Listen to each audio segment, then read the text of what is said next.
I saved our biggest client, held the deal together through 2 mergers, 1 tech crash, and a CFO who nearly walked.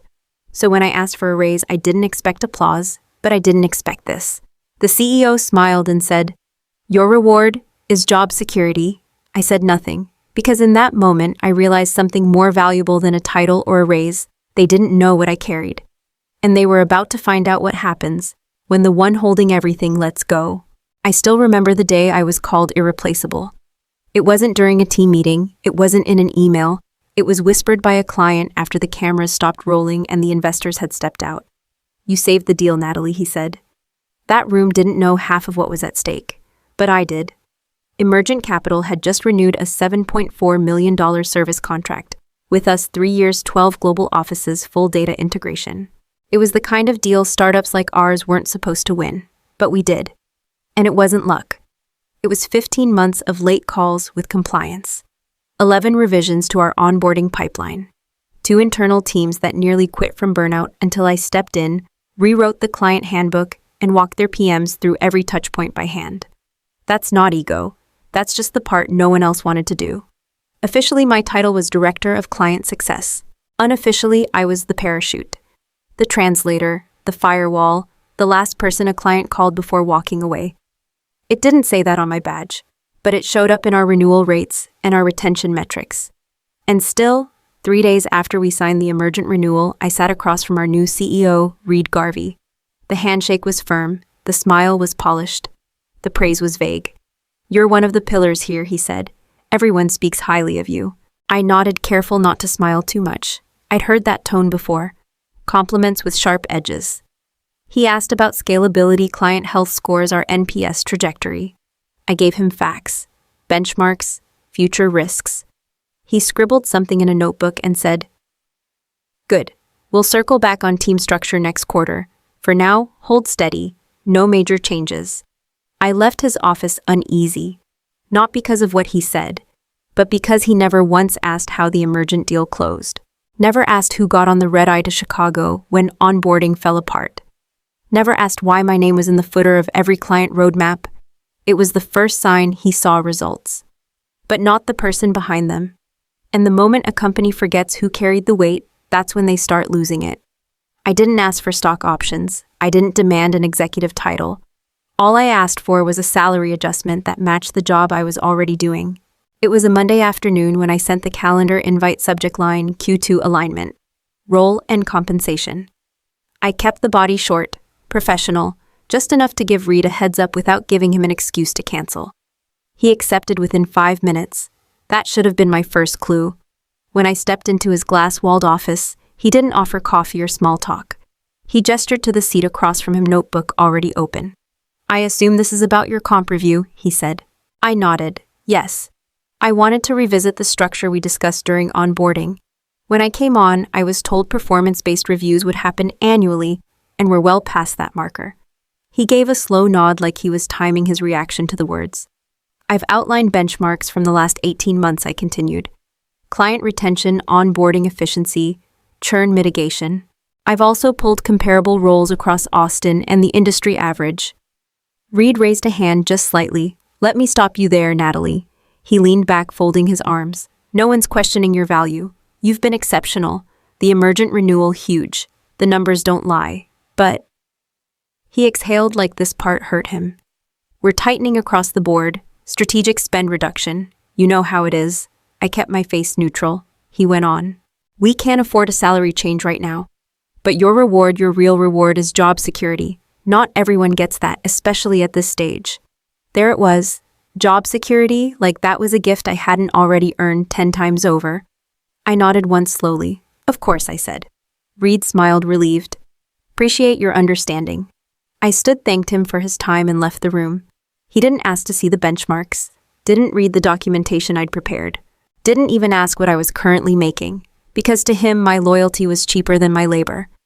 But what Reed didn't realize was that I'd stopped negotiating the moment he said security. He thought that word meant safety. To me, it meant stalling, and I don't stay in places that stall. After that meeting, nothing changed except how I looked at everything. I still ran the weekly syncs, still mentored 2 junior leads, Still stayed up late smoothing the onboarding handoff for a new $1.3 million partner Reed had personally signed but hadn't once spoken to since. But now every time I logged an issue ticket at 9:47 p.m., every time I caught a vendor mistake before legal flagged it, every time I fixed someone else's error and didn't take credit, I noticed the silence that followed. No thank you, no bonus, not even a got it on Slack, just quiet expectation. They didn't see me anymore, not as a person, not as a leader, just a fixture, a known quantity, a built-in safety net. In the all-hands meeting the following week, Reed highlighted top-performing teams. Our department wasn't mentioned, but 2 of our deliverables were in his deck, scrubbed clean of names repackaged under a vague title, cross-functional retention levers. Cute. That afternoon I got an email from finance. Please review the updated job description for internal leveling adjustments. The link took me to a form. The title still Client Success Director, but now split into 2 tiers, Strategic Lead and Execution Partner. Guess which one they slotted me under? I didn't say anything. Not because I was scared, because I was collecting notes, patterns, timing. The truth is companies don't cut your value with scissors. They shave it off in thin slices. A missed raise here, a reshuffled title there, a quarterly bonus tied to team performance that never quite clears. And the moment you blink, you're still working 12-hour days, but somehow being told you're lucky to be here. I wasn't lucky. I was the reason our biggest client renewed. I was the reason we hadn't had a customer escalation in 11 months. I was the reason our team hadn't burned out entirely, but they didn't want to see that. And I wasn't going to make them, because by now I had stopped asking to be seen and started preparing to be missed. The quarterly review was held in the main conference space. Glass walls, espresso station, brand new LED ticker wrapping the ceiling like we were NASDAQ. Reed stood front and center. Navy suit, sharp lapel, that CEO posture he probably practiced. He opened with metrics: quarter-over-quarter growth, churn reduction, investor traction. Every line of that chart, every green arrow he pointed to, those were our numbers, my numbers. I kept my hands folded, then he moved on. I want to take a moment to spotlight the work that made this quarter possible, he said, clicking to a new slide titled Operational Resilience. 3 bullet points, 2 departments named, neither of them mine. He gestured toward the growth director, someone who'd joined 4 months ago and had never once met the emergent capital team. This is what proactive alignment looks like, Reed said, smiling. Deliverables without drama. Deliverables without drama. That was my contribution. That was me. I ran an entire portfolio like a pressure valve. Kept investors happy, teams informed, clients loyal, and did it without escalation. But there was no acknowledgement, not even a sideways nod. That was the moment I stopped taking notes. After the session, people clapped. Reed stepped down and started shaking hands. Someone from product walked by and whispered, "They should have had you up there." I smiled. I'm good. Because what no one realized was that the most dangerous person in a company is the one who's been erased, but still has access. That night, I didn't go home early. I stayed behind, opened my private files, and updated my CV. I didn't rage, didn't vent in the group chat, didn't write a Medium post titled Why Women Leave. I just took a quiet breath and made a quiet decision. If they wouldn't name me in the win, they were going to feel me in the loss. The hardest part wasn't updating the resume. It was dialing the number. I stared at it for 10 minutes. Not because I was nervous, but because once I made that call, something would shift that I couldn't undo. His name was Jordan Knox, senior partner at Verity Labs, a mid-stage fintech firm that used to compete with us for mid-market clients. We'd met 3 years ago during a failed merger conversation. It didn't go through, but he remembered me. He always did.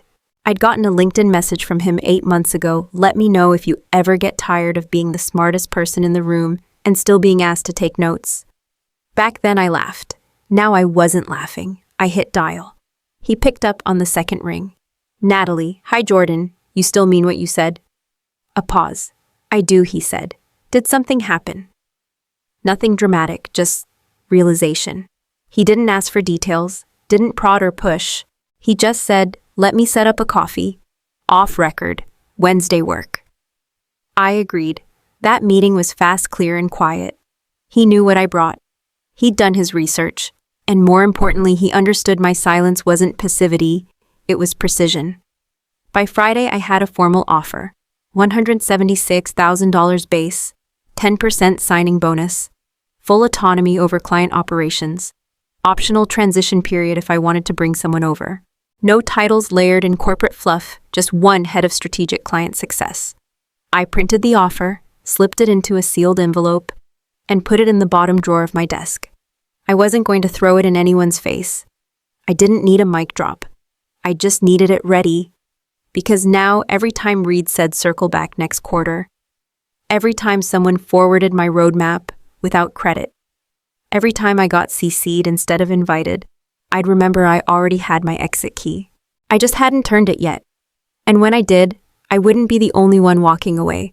I didn't quit the day I got the offer. I still showed up early, still smiled in the morning syncs, still reviewed our Q3 onboarding metrics with calm, clinical focus. But inside, something had cracked open. And I had no intention of sealing it back. That weekend, I signed the Verity Labs offer. Digitally, quietly, no announcement, no post, no celebration dinner. Just me, a soft rain outside my apartment, and the glow of a confirmation email. Welcome to Verity. Your story continues here. It wasn't just the money, though it helped.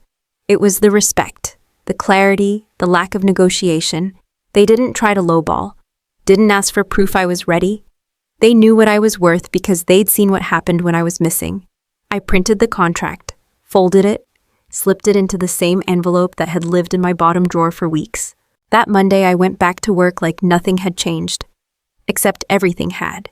Reed stopped by my desk around noon. Natalie, he said, hands in his pockets. Need your eyes on something client feedback from the Oslo rollout? I nodded. I'll have notes to you by 3. He smiled, oblivious. Still thinking I was playing the long game. Still thinking job security was my reward. I watched him walk away, and for the first time in months, I didn't feel a flicker of anger. Just distance. I wasn't in that room anymore. Not really, not emotionally, not mentally. Just the outline of me wrapping up a few threads before the lights went out. Across the office, someone laughed too loud. A junior hire was showing off a redesigned dashboard I'd written half the specs for. Another director forwarded my roadmap with their name in the top corner. I didn't correct it, didn't reclaim credit, didn't even blink, because none of it mattered anymore. I wasn't waiting to be seen. I was done. And all that was left was to choose the moment to hand them the envelope they didn't even know existed. It was Friday, the kind of Friday where people wore sneakers and left their laptops half-packed by noon. The quarterly investor update was scheduled for the following week. Everyone was on edge, Reed especially. I waited until just after 4:00 p.m. When the energy had dropped, the noise softened, and the office had slipped into that lull between productivity and escape. He was in his glass office alone, staring at his monitor like it might blink first. I knocked once. He waved me in without looking up. Quick thing, I said, stepping forward.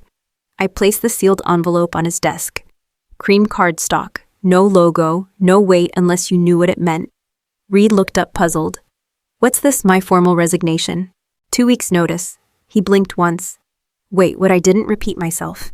He opened the envelope like it might explode, read the first few lines, paused, looked at the signature at the bottom. This is unexpected. I know, I said, but not unearned. He sat back. Is this about comp?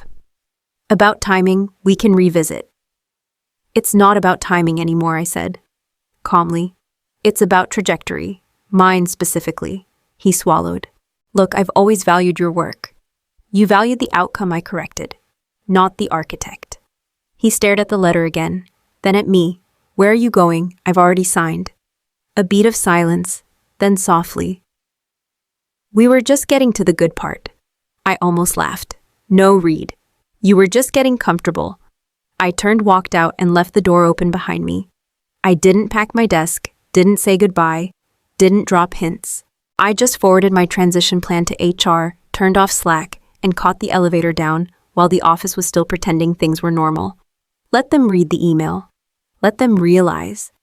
Because when you're used to someone always being there, you don't notice the silence until the only person who could fix it is already halfway gone. By Monday, the buzz had settled into a strange quiet. No farewell party, no all-staff email. Just a vague update from HR. Natalie Chen will be transitioning out of her role effective next Friday. They left out the part where she was the only reason our biggest client still picked up the phone. By Wednesday, it started unraveling. Emergent Capital, our $7.4 million client, the one Reed liked to name drop in investor decks, sent a short, precise email. Subject: transition planning. We understand Natalie Chen will no longer be involved in our account. We'd like to revisit the structure of our engagement before moving forward with Q3 integrations. Translation: they were pressing pause. By Thursday, it was no longer a pause. A second email came through, longer, sharper, this time from their head of strategy. After internal discussions, we've concluded that Natalie's departure represents a significant shift in our confidence. We'll be halting expansion plans until we can verify leadership continuity and technical oversight.